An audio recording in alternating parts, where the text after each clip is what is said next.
जटणी साखी गोपीनाथ मंदिर रे वृक्षरोपण रहस्य। जटणी रथिपुर रे रहिछि ऐतिहासिक साखी गोपीनाथ मंदिर। एहा हेउछि मूल साखी गोपीनाथ मंदिर। इतिहास कहे रथिपुर रे प्रथमे साखी गोपीनाथ पूजा पाउथिले एवं कालक्रमे पुरी साखी गोपालपुर ठारे साखी गोपीनाथ पूजा पाइले।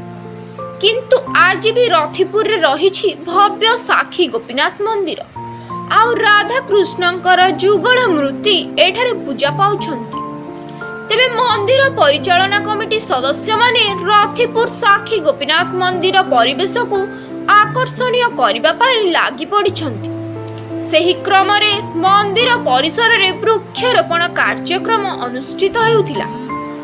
तेबे आसंतु देखिबा ए बाबद रे समस्तंक मतामत। मो एई गाँर भगवान पात्र एई जो मंदिर पाखे आमे माने बसताए ये मंदिर 5-7 वर्ष तले किछि नथिला, भग्नावशेष केवल थिला। 1663 मसीह तत्कालीन गजपति मुकुंद देव ए मंदिर तैयारी करथिले। किंतु 1731 मसीहा जनवरी 3 तारिख रे जेहेतु तर्की खार आक्रमण हला गाँव उपरे, तेणु तत्कालीन गजपति गोपीनाथ विद्याधर देव विग्रह मानक नहीं कंतल बैठी प्रतिष्ठा कले, जोटा परवर्ती समय वर्तमान सत्यवादी पाखे अच्छी।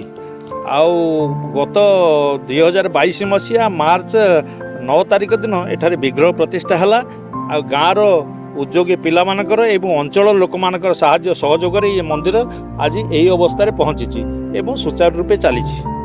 एठी सरकार जो माँ पाई गछटीए वृक्षरोपण कार्यक्रम से गोटे फेज रे जे 8 दिन तले गछ गुड़ी होता।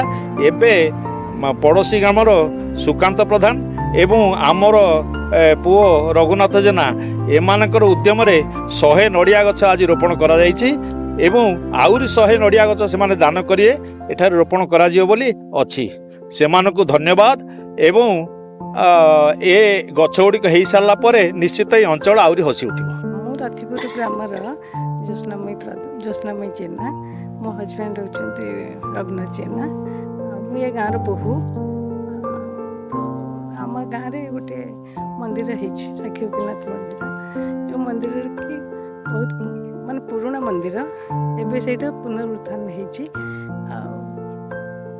तो ए मंदिर को आपण मैंने आसतु देखु देखिपारे राधाकृष्ण मूर्ति केमती अच्छा केमती पूजा पाँच लोक सहयोग अच्छी।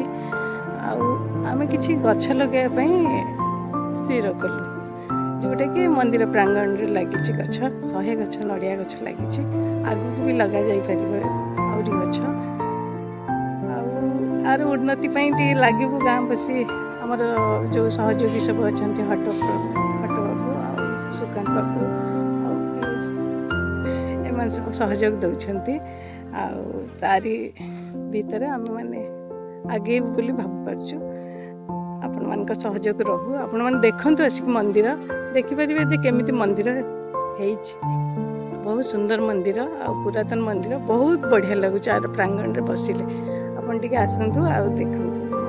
मो ना हटकिशोर प्रधान, मु ए मंदिर परिचालन कमिटी जने मेंबर सभ्य जने।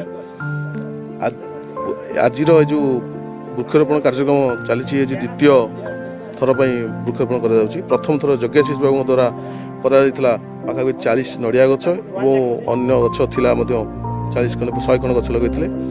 आज जो वृक्षरोपण में आम गाँव सुपुत्र होती रघुनाथ जेना एवं सुकांत प्रधान जामुखोली रिटायरमेंट ओएस से तत्वावधान आज 100 नड़िया गछ एठारे रोपण कर गाँव आमर जी मो कमिटी जी अच्छा एडवाइजर भगवान पात्र प्रताप सामंतराय एम तत्वावधान आज कराई जो 100 नड़िया गछ तो वृक्षरोपण एवं आमर जो कमिटी मेंबर मैंने टुलू बाबू, टुनिया बाबू, सुकांत बाबू, रमेश बाबू ये एम सहयोग बहुत कराई एवं सुबाली बाबू द्वारा टू अनाम एम द्वारा समस्त कार्यक्रम कराऊँ।